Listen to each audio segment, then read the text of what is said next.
All right, fourth period. You ready? You got all your distractions put away? Jesse, put that away. Let's go, let's go. This will be easy, you'll like this, but you need to listen. Pay attention, pay close attention so you can do your work and you'll have it. So, day 4, writing polynomial equations. So, writing polynomial equations from a graph. You can do that. You need to have the roots and one other point. Okay, so my roots, you can identify them off of the graph, right? We've got one at negative 3, 0. We've got one at negative 2, 0. And we've got one at 4, 0. So first, your first step, you want to identify the roots. Did that. Next, we want to identify an extra point. Only use a point that has been marked. So you want to use like a darkened point that they give you. You never want to just guess at a point. So there are my roots. This point right here at 1, negative 5, that's the one I'm going to use as my xy. Okay? So they're giving me 1, negative 5. That's what I'm going to use as my xy. So I can write, so I've got that. I identified my xy. I'm going to substitute the roots and the x and y into intercept form. So I can write intercept form based on what I have, except I don't have a. So it's just like we did in quadratics, in square roots, in cubics. I'm going to set up my factored form, y equals unknown a. And now I'm going to set up my roots. Okay? They don't go in as factors like that. A factor has a different sign. So there's my root at negative 3. X plus 2. That's my negative 2 root. Good. So in the next line, let's go ahead and replace x and y so we can solve for a. So my y is going to be negative 5 equals unknown a. So I have my plus 3, my plus 2, and my minus 4. I'm going to use the x value 1 in all of those. So use it 3 times on that one. And now we're going to figure out what it is. So unknown a. So let's add times 4 times 3 and times negative 3. So we get positive 12 times negative 3, which is negative 36. How do I get rid of multiply by negative 36? Good. Divide both sides by negative 36. And your a value is going to be, it's probably not going to be a whole number on these problems. So it's a positive 5 over 36. You can't reduce it. Now I just have to write the equation. So once I have a, we solved for a, I'm going to write the equation. And so when I write the equation, use x and y. Oops, that's a 5. So my 5 over 36 is a. And so I keep the y, and now I'm just setting up my x plus 3, x plus 2, x minus 4.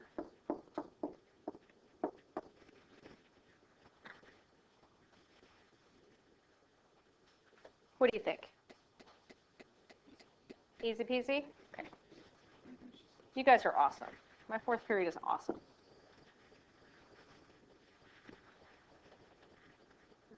All right, let's look at the next one. All right, this is about as difficult as this is going to get. There's one thing you have to watch for on the graph. So I have a root at negative 6. I have a root at negative 1. And I have, how many roots do I have at 5? Why? It bounces. So you have to look on your graph. If it turns through the root, it bounces. So that means it's a double root. So don't forget to list it twice. Okay? That means there's a squared. So I have my roots. And now I need an x and y. So we're going to use this x and y, negative 2, negative 4.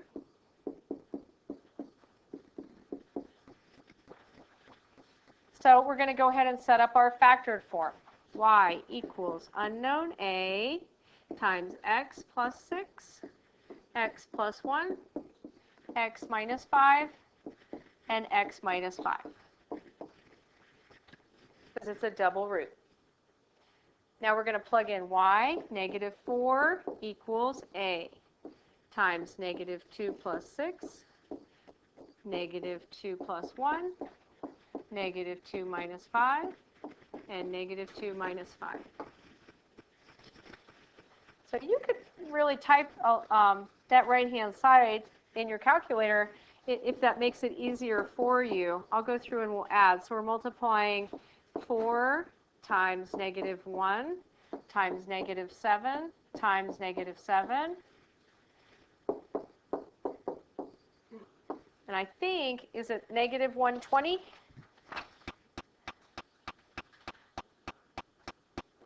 Y'all check me. No, it's negative 196. I'm remembering a different problem. Sorry. Negative 196. So then we divide by negative 196. And you should try to reduce that. Can you reduce negative 4 divided by negative 196? Yeah. Is it 1 over 49? So once you have A, then you go back and write the equation. Y equals 1 over 49, x plus 6, x plus 1, and then you can just write this one squared if you want to, okay? Because I ran out of room. It means the same thing. What do you think? So part of today's lesson is finding A. So you're going to be really good at finding A because you've done this in every unit. All right, the next part of your lesson. Was somebody still writing? I'm sorry. Was somebody still writing, or do you have a question? Okay, Ever, you got a question? We have more notes. Can you wait? It's going to take 3 minutes. Can you wait 3 minutes? I thought you meant a question about the math, but I hate for you to miss the notes. Yeah. Okay, so after I did the addition in the parentheses, I multiplied. 4 times negative 1 is negative 4, times negative 7 is 28, and then times negative 7 is negative 196. So, and I think I used a calculator, because sometimes the numbers will be really big. And then you can reduce it with your calculator if you want. Type in negative 4 divided by negative 196, and it'll give you a decimal. Just hit math, frac, enter, and see if you can simplify your fraction. Okay, we got to hustle because he's got to go. 3 minutes, right? 3 minutes. Okay, changing to standard form. If you really have to go, you can just go. It's okay, but I just hate for you to miss the notes. So we're going to FOIL from right to left. We always work from right to left, and then the last thing we do is distribute if there's something in the front. So it's just double distribute. X times x, x times negative 3. X squared minus 3x. 2 times x, 2 times negative 3. And then I'm going to combine like terms. So x squared minus x minus 6. Okay, now I've done this part. So I did that part. Boom. Okay. Miss Minnow gave you a little box. If you like box method, write your 3-term trinomial.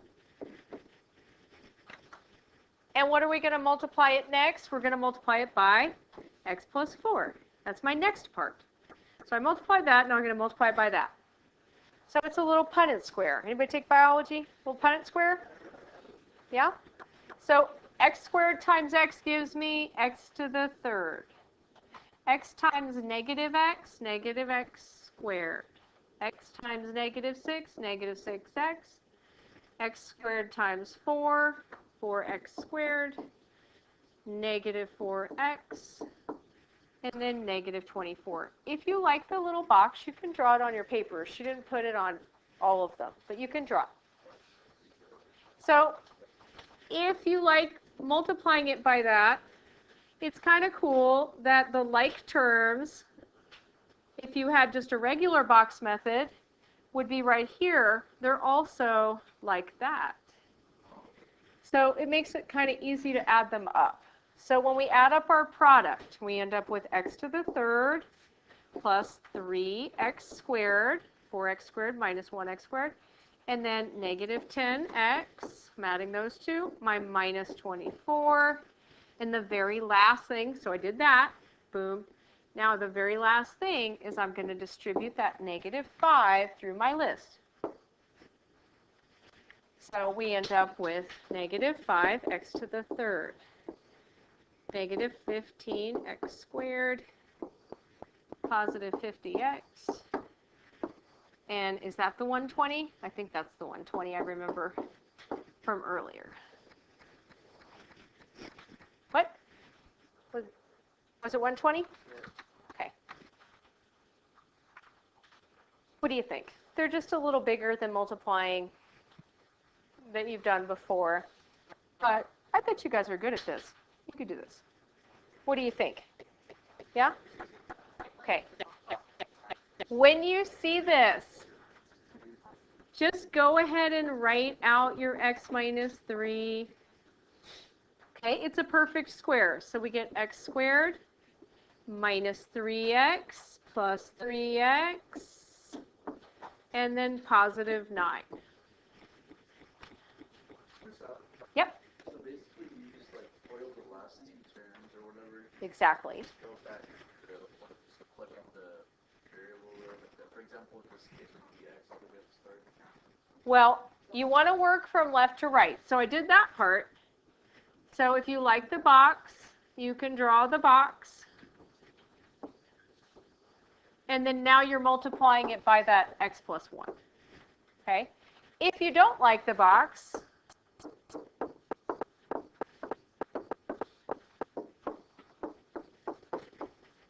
it's just double distribute again, but you have 3 terms.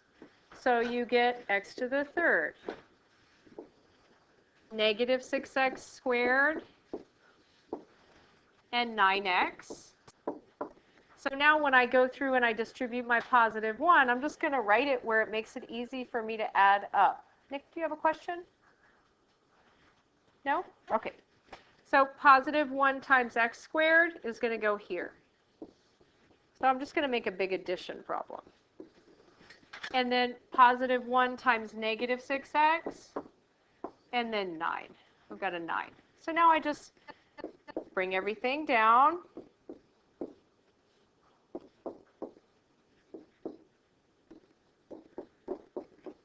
So if you don't love the box, because the box is kind of nice, but I think some people are like, well, how do I set it up? How do I draw it? How many squares do I need? So if you don't like the box, you're just double distributing. Now we're not quite done. I shouldn't have put a box around that, should I? Because what did we just do? We multiplied by x plus 1, but now I don't have a 5 in the front. I have an x in the front.